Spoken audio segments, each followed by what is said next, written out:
Hello everyone, this is Satpal and you are watching option seller. और आज के इस वीडियो में हम एक बहुत ही इंपॉर्टेंट टॉपिक को डिस्कस करेंगे कि हेजिंग और एडजस्टमेंट में क्या फ़र्क होता है। देखिए, मुझे काफ़ी कमेंट्स भी आते हैं, काफ़ी मेल्स भी आते हैं कि उस टाइम पे मार्केट इतना गिरा था, वहाँ पे हम किस तरह से इस पोजीशन को एडजस्ट कर सकते हैं।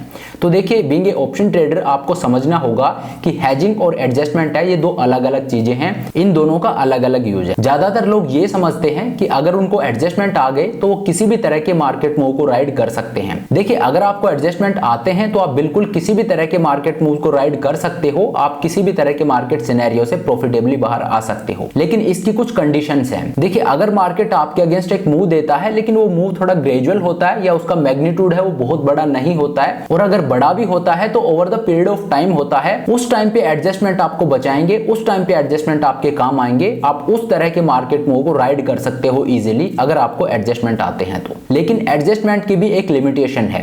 मान लीजिए कल मार्केट में लोअर सर्किट लग जाता है या अपर सर्किट लग जाता है, तो इस तरह का जो मूव होता है उसमें एडजस्टमेंट आपको नहीं बचा पाएंगे। क्योंकि अगर आपने कोई पोजीशन ले रखी है और कल मार्केट में आपके अगेंस्ट एक 10% का लोअर सर्किट लग गया या अपर सर्किट लग गया, तो वहां पे you are too late to do adjustment. अब आप क्या एडजस्टमेंट करोगे? अब आप किसी भी तरह का कोई भी एडजस्टमेंट करते हो वो आपको नहीं बचा पाएगा, क्योंकि आप ऑलरेडी लेट हो चुके हो। मार्केट में 10% का लोअर सर्किट या अपर सर्किट लग चुका है। तो एडजस्टमेंट होते हैं, उनकी लिमिटेशन होती है कि मार्केट में अगर कोई बड़ा मूव भी आता है तो दैट शुड बी ग्रेजुअल। वो आपको टाइम देना चाहिए एडजस्टमेंट करने का। ऐसा नहीं हो कि 10-15% का सर्किट लग गया, वहां पे आप एडजस्टमेंट करके कुछ भी नहीं कर सकते। वहां पे आपको सिर्फ एक ही चीज बचा सकती है और वो है हेजिंग।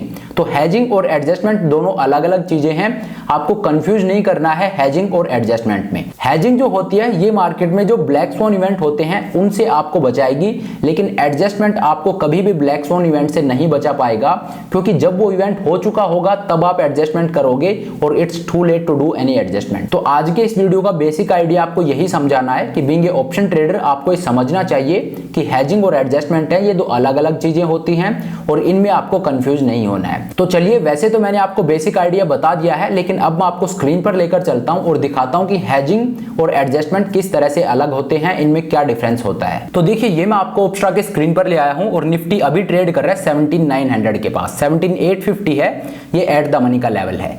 तो मान लीजिए यहां पे आप एक एट द मनी का पुट ऑप्शन सेल करते हो। तो देखिए, मैं आपको करके दिखाता हूं। 17,850 है, ये एट द मनी का लेवल है, यहां का एक पुट ऑप्शन मैंने सेल कर दिया।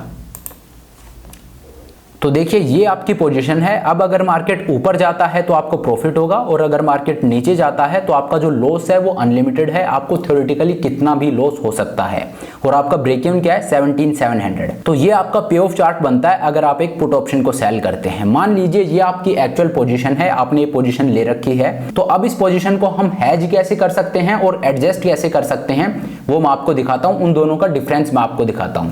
तो देखिए, वैसे तो कई तरह के एडजस्टमेंट होते हैं एक शॉर्ट पुट को मैनेज करने के लिए। तो इस वीडियो में हम एडजस्टमेंट को डिस्कस नहीं कर रहे हैं, इस वीडियो में हम समझ रहे हैं कि हेजिंग और एडजस्टमेंट में क्या फर्क होता है। तो यहाँ पे मैं आपको एग्जांपल के लिए बताऊंगा कि अगर मार्केट नीचे जाता है तो आप एडजस्टमेंट कैसे करोगे, और फिर मैं आपको दिखाऊंगा कि हेजिंग क्या होती है और उसके क्या इफेक्ट होते हैं। तो देखिए, मार्केट अभी ट्रेड कर रहा है 17,900 के आसपास और मेरा ब्रेक इवन है 17,700। अगर मार्केट 17,700 के नीचे जाता है तो मेरा जो लॉस है वो अनलिमिटेड है। तो मान लीजिए मार्केट नीचे जाना शुरू कर देता है और मेरा ब्रेक इवन है वो 17,700 का है, जिसके नीचे मेरा लॉस अनलिमिटेड है। तो इस ब्रेक इवन को मैं नीचे किस तरह से शिफ्ट कर सकता हूं, उसको बोलते हैं एडजस्टमेंट। मान लीजिए मार्केट नीचे जाता है तो मैं क्या करूंगा, क्योंकि मेरा ब्रेक इवन 17,700 का है, तो मैं ऑप्शन चेन में जाऊंगा और 17,700 का एक पुट ऑप्शन बाय कर लूंगा, जिसका प्रीमियम है 78 रुपीज। इसका एक लॉट मैंने बाय कर लिया।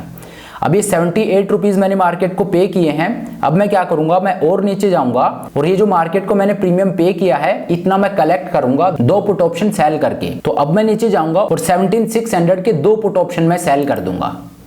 तो इसके मैंने दो लॉट सेल कर दिए, और अब आप देखिए, अब नीचे की तरफ जो मेरा ब्रेक इवन है वो चला गया है 17,592। मैंने ऑलमोस्ट 100 पॉइंट से मेरे ब्रेक इवन को नीचे शिफ्ट कर दिया है। देखिए इसको हम और नीचे शिफ्ट कर सकते हैं, इसको एडजस्ट करने के और तरीके हैं। ये मैं सिर्फ आपको समझा रहा हूं कि डिफरेंस क्या होगा एडजस्टमेंट में और हेजिंग में। तो एडजस्टमेंट मैंने आपको एक छोटा सा करके बता दिया है कि ये मैंने पुट ऑप्शन सेल किया था और उसके नीचे मैंने एक रेशियो स्प्रेड को डाल दिया है, इससे मेरा ब्रेक इवन है वो और नीचे शिफ्ट हो गया है। तो ब्रेक इवन को नीचे शिफ्ट करने के कई तरीके हैं, उन पे मैं ऑलरेडी काफी वीडियो बना चुका हूं, आप वो देख सकते हो। यहाँ पे मैं आपको एग्जांपल के लिए बता रहा हूं। तो ये मैंने एक एडजस्टमेंट किया और अपने ब्रेक इवन को मैंने थोड़ा सा नीचे शिफ्ट करने की कोशिश की, तो ये होता है एडजस्टमेंट। अब आप देखिए आपने क्या किया है, आपको पहले जहां से लॉस आना शुरू हो रहा था, अगर मार्केट नीचे गिरता है तो आपने मार्केट को और 125 पॉइंट की जगह दे दी है। अगर मार्केट अब 100 पॉइंट और गिरता है तो आपका जो लॉस आना है वो 100 पॉइंट लेट शुरू होगा। तो मतलब आपने एडजस्टमेंट करके अपनी रेंज तो बढ़ा ली है, आपने मार्केट को स्पेस तो दी है, लेकिन सिर्फ 100 पॉइंट की स्पेस दी है। अब अगर मार्केट इसके बियॉन्ड नीचे गिरता है तो आपका लॉस अभी भी अनलिमिटेड है। तो जो एडजस्टमेंट हम करते हैं उसकी लिमिटेशन यही है, अगर मार्केट में कल कोई बैड न्यूज आती है और नीचे एक लोअर सर्किट लगता है 10% का, तो आपको ये एडजस्टमेंट कभी भी नहीं बचा पाएगा, आपका लॉस है वो बहुत बड़ा होने वाला है। तो एडजस्टमेंट की ये लिमिटेशन होती है, मैं बार बार रिपीट कर रहा हूं, ये आपको हमेशा ध्यान में रखना है कि एडजस्टमेंट है वो आपकी रेंज को एक्सटेंड तो कर सकता है, लेकिन अगर मार्केट में कोई बड़ा गैप अप या गैप डाउन होता है उस टाइम पे एडजस्टमेंट हो सकता है आपको ना बचाए। देखिए इसमें भी कंडीशन लगी है, हर एक एडजस्टमेंट का अपना नेचर होता है। कई एडजस्टमेंट होते हैं वो हेजिंग की तरह आपको प्रोटेक्शन प्रोवाइड करवाएंगे और कई एडजस्टमेंट होते हैं वो सिर्फ आपकी रेंज को एक्सटेंड करेंगे। तो आपको इस डिफरेंस को समझना है।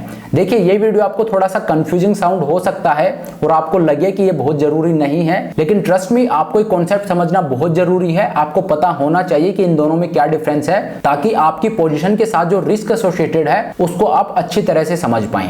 तो देखिए ये मैंने आपको एडजस्टमेंट करके दिखा दिया। अब बात करते हैं हेजिंग की। हेजिंग में क्या होता है, ये मैं एडजस्टमेंट जो मैंने किया है इसको हटा देता हूं, जो एडिशनल मैंने रेशियो स्प्रेड डिप्लॉय किया है इसको मैं हटा रहा हूं। तो ये मेरी ओरिजिनल पोजीशन थी, अगर मार्केट ऊपर जाता तो मुझे प्रॉफिट होता, अगर मार्केट नीचे जाता तो मेरा लॉस है वो अनलिमिटेड है। तो हेजिंग में क्या होता है, आप शुरू ही इस तरह से करते हो कि आपका जो लॉस है वो लिमिटेड होता है। तो मैंने 17,850 का पुट ऑप्शन सेल किया है, मैं क्या करूंगा अब नीचे जाऊंगा और मान लीजिए 17,500 का एक पुट ऑप्शन बाई कर लेता हूं। इसका एक लॉट मैंने बाई कर लिया, तो ये मैंने हेजिंग बाई कर ली है।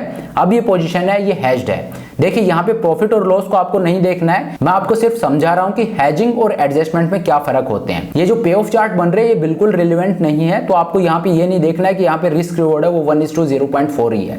यहाँ पे आप इस कॉन्सेप्ट को समझिए, इस आइडिया को समझिए कि हेजिंग है, इसने मेरे लॉस को कैप कर दिया है, अब मुझे 12,000 रुपीज से ज्यादा लॉस नहीं हो सकता। और जो एडजस्टमेंट था उसमें मैं रेंज तो एक्सटेंड कर सकता था, लेकिन जो मेरा लॉस था वो अनलिमिटेड था। अब अगर मार्केट में कोई लोअर सर्किट लगता है, मान लीजिए कल market 1500 point gap down open होता है, तो भी आपको डरने की जरूरत नहीं है, क्योंकि आपने हेजिंग बाई कर रखी है। तो हेजिंग जो है वो आपको ब्लैक स्वॉन इवेंट में बचा लेगी, लेकिन एडजस्टमेंट है वो आपको ब्लैक स्वॉन इवेंट पे नहीं बचा पाएंगे। वो सिर्फ और सिर्फ तभी वर्क करेंगे जब मार्केट का मूव है वो ग्रेजुअल हो। अगर मार्केट में कोई लोअर सर्किट लगता है या अपर सर्किट लगता है, उस टाइम पे अगर आप एडजस्टमेंट करने बैठे तो एडजस्टमेंट कभी भी आपको नहीं बचाएंगे। देखिए 23 मार्च 2020 को मार्केट में लोअर सर्किट लगा था, जो कोविड की वजह से मार्केट मार्च 2020 में नीचे गिरा था। उस टाइम पे मार्केट में लोअर सर्किट लगा था 23 मार्च को। तो आप मान लीजिए उस दिन किसी ने पुट ऑप्शन सेल कर रखा था और मार्केट 10% गैप डाउन ओपन हुआ था और मार्केट ने लो लगाया था 17,511 का। तो वहां पे जब मार्केट में लोअर सर्किट लगा, मान लीजिए वहां पे किसी ने पुट ऑप्शन सेल कर रखा था, तो एक तो मार्केट इतनी तेजी से नीचे गिरा और दूसरा मार्केट में जो वोलेटिलिटी थी उसमें एक बहुत जोर का स्पाइक आया, वोलेटिलिटी ऑलमोस्ट 90 प्लस चली गई थी। तो वहां पे अगर किसी ने पुट ऑप्शन सेल कर रखा था तो दुनिया का कोई भी एडजस्टमेंट वहां पे आपको नहीं बचा सकता है। अगर आपने इस तरह की सिचुएशन में पुट ऑप्शन सेल कर रखा है तो दुनिया के बड़े से बड़ा ट्रेडर भी, जो सबसे प्रोफेशनल ट्रेडर है, वो भी एडजस्टमेंट करके उस पोजीशन को नहीं बचा सकता, क्योंकि वोलेटिलिटी है वो भी 90 प्लस जा रखी है। आपको वोलेटिलिटी से बहुत ह्यूज लॉस होगा और दूसरा मार्केट में लोअर सर्किट लग गया है, आपको डेल्टा की वजह से बहुत बड़ा लॉस होगा। तो दुनिया का कोई भी एडजस्टमेंट आपको उस केस में नहीं बचा पाएगा। तो ये होती है एडजस्टमेंट की लिमिटेशन। एडजस्टमेंट इस तरह के सिनेरियो में आपको कभी भी नहीं बचाएगा। इस तरह के सिनेरियो में सिर्फ आपको एक ही चीज बचा सकती है और वो है हेजिंग। मान लीजिए आपने जो पुट ऑप्शन सेल कर रखा था उसके नीचे आपने एक पुट ऑप्शन बाई करके और अपनी पोजीशन को हेज कर रखा था। तो अब आप देखिए अगले दिन जब मार्केट में लोअर सर्किट लगा और मार्केट में वोलेटिलिटी भी ऊपर गई, तो जो पुट ऑप्शन आपने सेल कर रखा था उसमें आपको लॉस आया है। एक तो मार्केट में लोअर सर्किट लगा उस वजह से, और दूसरा मार्केट में जो वोलेटिलिटी ऊपर गई है उस वजह से। तो जो ऑप्शन आपने सेल कर रखा था उसमें आपको बहुत बड़ा लॉस आया वोलेटिलिटी और डेल्टा दोनों की वजह से। लेकिन अब आप देखिए आपने क्योंकि हैजिंग ले रखी थी, आपने एक पुट ऑप्शन बाई कर रखा था, तो मार्केट इतनी तेजी से गिरा तो पुट ऑप्शन में आपको प्रॉफिट हुआ होगा जो हैजिंग आपने बाई की थी उसमें। और दूसरा क्योंकि आपने पुट ऑप्शन बाई कर रखा था, और जब हम ऑप्शन को बाई करते हैं और उसके बाद वोलेटिलिटी मार्केट में बढ़ती है, तो जैसा कि मैंने आपको बताया ऑप्शन बाइंग है ये लॉन्ग वेगा स्ट्रेटजी होती है। तो जो हैजिंग आपने बाई की उसमें आपको वोलेटिलिटी की वजह से भी प्रॉफिट होगा और डेल्टा की वजह से भी प्रॉफिट होगा। तो मार्केट में भले 10% का लोअर सर्किट लगा, लेकिन यहाँ पे आपका जो लॉस है वो बहुत मामूली सा होगा। हालांकि मार्केट में एक ब्लैक स्वॉन इवेंट हुआ है, बावजूद उसके हैजिंग ने आपको बचा लिया है, आपको बहुत बड़ा लॉस नहीं होगा।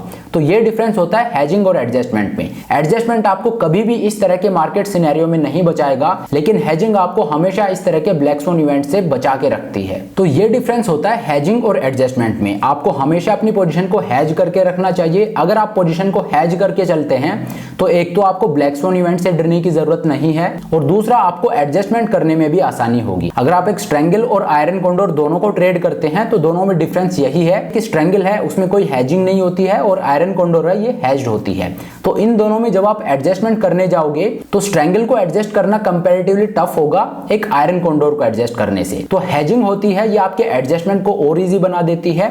और अगर आप एक बिगिनर हो तो मैं आपको स्ट्रांगली रेकमेंड करूंगा कि आप हैज्ड स्ट्रेटजीज की तरफ ही जाइए, आप नेकेड स्ट्रेटजीज को ट्रेड मत कीजिए। तो आई होप आज जो मैं आपको समझाना चाहता था, जो कॉन्सेप्ट मैं आपको क्लियर करना चाहता था, उसको आप समझ पाए होंगे। अब कल के वीडियो में मैं आपके साथ शेयर करूंगा बेस्ट इनबिल्ट हैज्ड स्ट्रेटजीज की सबसे अच्छी स्ट्रेटजीज कौन सी हैं जिनमें इनबिल्ट हैज होता है। तो ये स्ट्रेटजीज कौन सी हैं ये मैं आपको कल के वीडियो में बताऊंगा। तो चलिए अब इस वीडियो को यहीं पे खत्म करते हैं। Thank you so much for watching the video. I hope ये वीडियो आपको पसंद आया होगा। अगर वीडियो अच्छा लगा तो मेक श्योर आप वीडियो को लाइक करें, चैनल को सब्सक्राइब करें। This is Satpal signing off.